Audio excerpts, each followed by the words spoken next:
नमस्कार दोस्तों, हमारे BS शर्मा भारद्वाज चैनल में आप सभी भक्तों का स्वागत है। भक्तों, आज कार्तिक के महीने का पूर्णमासी का आखिरी दिन है। कार्तिक मातम की जो है आपने हमारे चैनल के द्वारा कथा श्रवण करी। कार्तिक मातम की कथा श्रवण करना हमारे जीवन का एक सबसे बड़ा पुण्य होता है। कार्तिक स्नान की कथा श्रवण जो करता है उसके कई जन्मों के पाप नष्ट हो जाते हैं। यह हमारा मानव जो शरीर है, यह मानव शरीर बड़े भाग्य से मिलता है। इसे भगवान कथा में और भक्ति में बिताना चाहिए।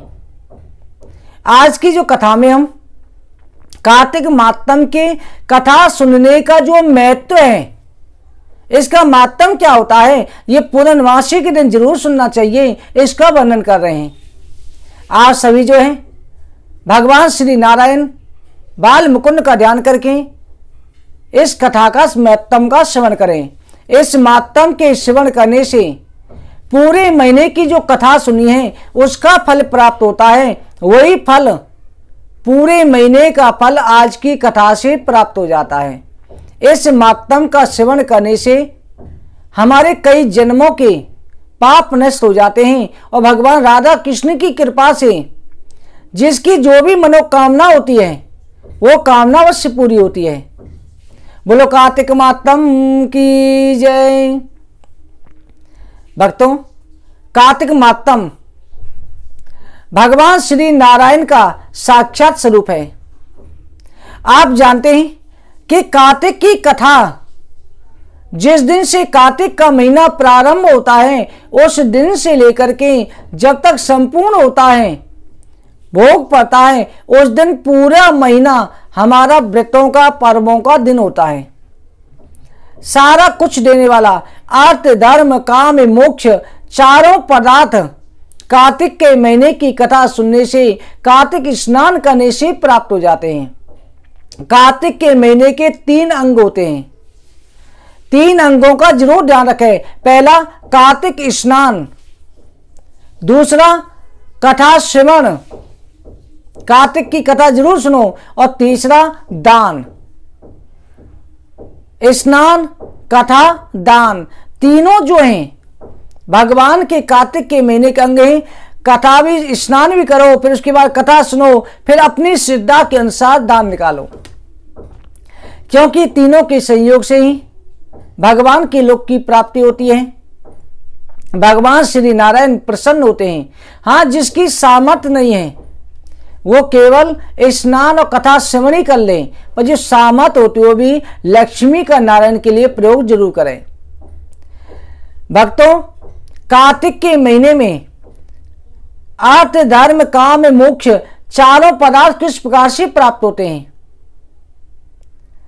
जिसकी पुत्र प्राप्ति की इच्छा हो उसे पुत्र प्राप्त होता है। जिसे धन प्राप्ति की इच्छा हो उसे धन प्राप्त होता है। जिसे रोगों को दूर करने की इच्छा हो उसके रोग दूर होते हैं। लक्ष्मी प्राप्ति, धन प्राप्ति, सभी मनोकामना पूर्ति, और जिसको शत्रुओं पर विजय प्राप्त करनी हो वो शत्रुओं पर विजय प्राप्त करता है। जिसको अकाल मृत्यु का भय दूर करना हो उसकी अकाल मृत्यु का भय दूर होता है। और जिसे भगवान का मोक्ष पद प्राप्त करना है उसे मोक्ष पद की प्राप्ति होती है। अब आपके मन में संशय होगा कि एक कथा सुनने से, कार्तिक के स्नान के मातम से ही ये सब कुछ कैसे प्राप्त होते हैं। भाई, तो आप जानते हो कि कार्तिक के महीने की दिन की शुरुआत इन कामना पूर्ति के लिए लगती है।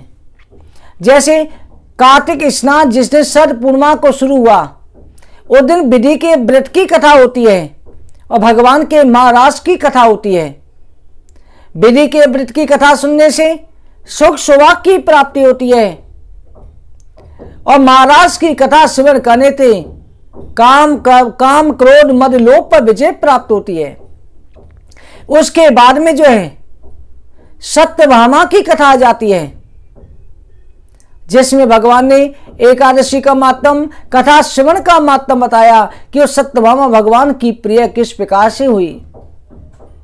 उसके बाद आप देखो करवा चौथ की कथा आती है, गणेश जी की, जो सुख सौभाग्य की, पति की दीर्घायु देने वाली है। फिर वही अष्टमी की आती है जो पुत्र संतान की देने वाली है, पुत्र की दीर्घायु करने वाली है। इसके बाद में तुलसी का मातम आता है कि किस प्रकार से तुलसी की महिमा है। तुलसी की महिमा श्रवण करने से सभी पापों से मुक्ति मिलती है। उसके बाद में जो है धन त्रयोदशी की भी कथा आती है। धन त्रयोदशी की कथा सुनने से कि किस तरह से धन्वंतरी भगवान का जन्म होता है, माता लक्ष्मी की प्राप्ति किस तरह से होती है। नरक चतुर्दशी सभी रोगों को दूर करती है, वैकुंठ के द्वार खोलती है, और दीपावली माता लक्ष्मी का आगमन कराती है। दीपावली माता लक्ष्मी की कथा आ जाती है। उसके बाद गोवर्धन पूजा एक भक्ति का प्रतीक, हमें 84 लाख योनियों से छुड़ाने का प्रतीक, जिसकी पूजा करने से, गोवर्धन पूजा करने से, गोवर्धन का मातम सुनने से मोक्ष पद प्राप्त होता है। 84 लाख योनियों से मुक्ति मिलती है। उसके बाद यम द्वितीया की कथा, यमराज की कृपा, यमुना का पूजन, जिसके द्वारा यमराज के वरदान से अकाल मृत्यु का भय नहीं रहता, यमलोक का भय नहीं रहता, रोगों का भय नहीं रहता।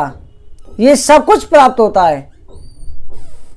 इस तरह से कार्तिक मातम की कथा में आगे चलकर के जो है, आगे चलकर के इसमें आंवला का मातम कि किस प्रकार से आंवले की पूजा करने से मोक्ष पद प्राप्त होता है।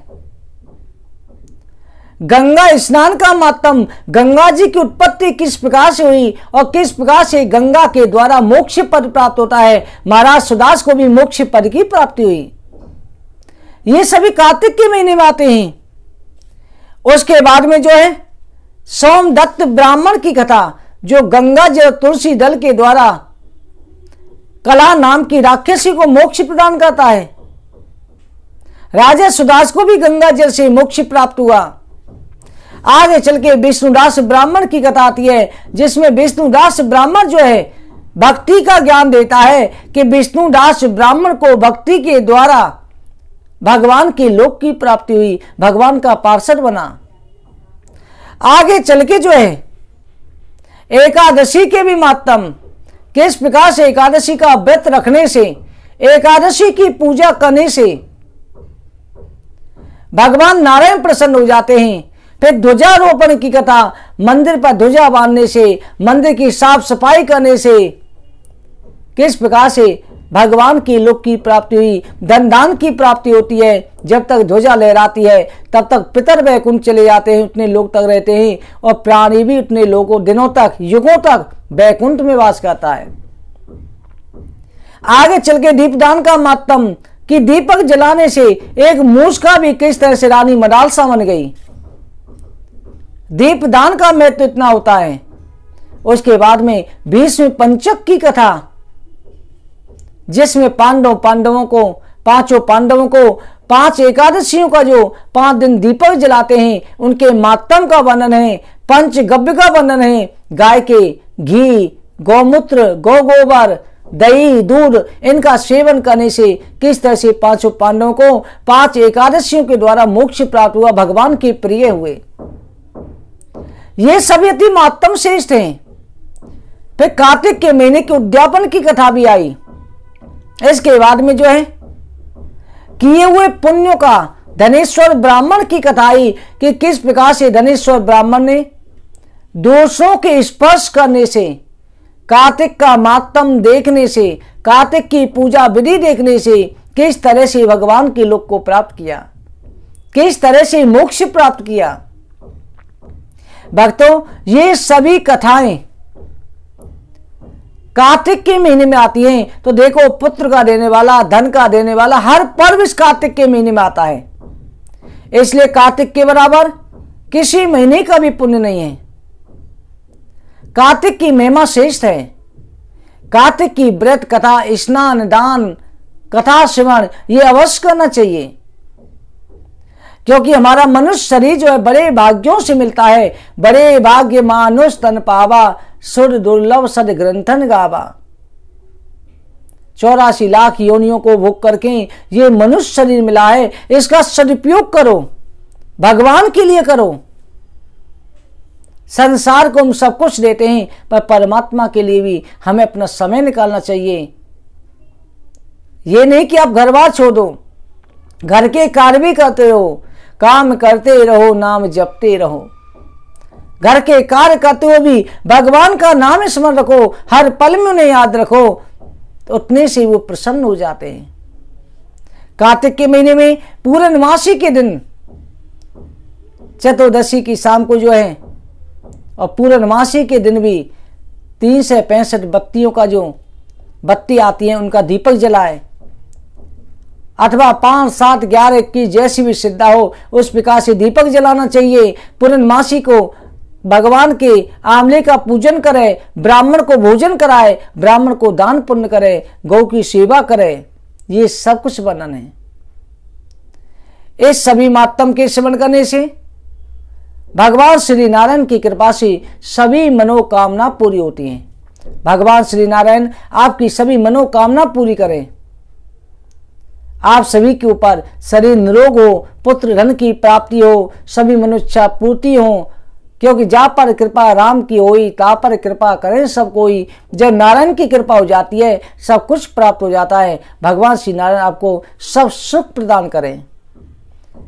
अब हम जो है कार्तिक मातम की आपको बहुत बहुत बधाई देते हैं, और कार्तिक की कथा का यहीं पर भोग डालते हैं। आप सभी को जय श्री कृष्ण।